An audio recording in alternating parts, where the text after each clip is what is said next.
BPM praise, worship songs, inspirational Bible verses, food for souls, streamer. Like, share, subscribe.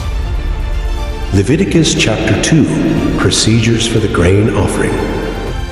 When you present grain as an offering to the Lord, the offering must consist of choice flour. You are to pour olive oil on it, sprinkle it with frankincense, and bring it to Aaron's sons, priests. The priest will scoop out a handful of the flour moistened with oil, together with all the frankincense, and burn this representative portion on the altar. It is a special gift, a pleasing aroma to the Lord. The rest of the grain offering will then be given to Aaron and his sons.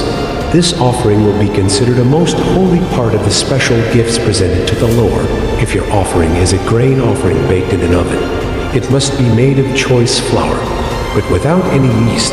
It may be presented in the form of thin cakes mixed with olive oil or wafers spread with olive oil.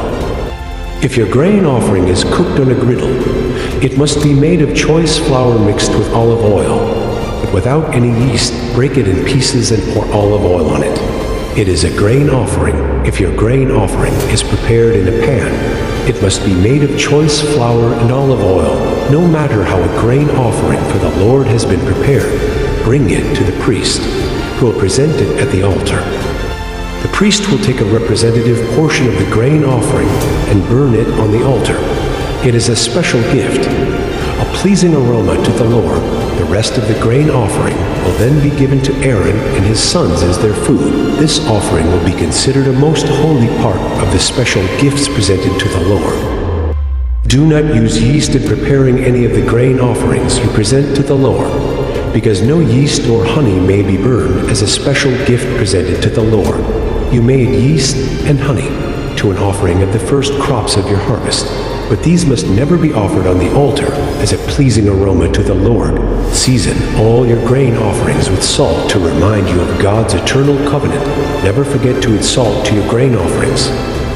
If you present a grain offering to the Lord from the first portion of your harvest, bring fresh grain that is coarsely ground and roast it on a fire. Put olive oil on this grain offering and sprinkle it with frankincense. The priest will take a representative portion of the grain moistened with oil, together with all the frankincense, and burn it as a special gift presented to the Lord.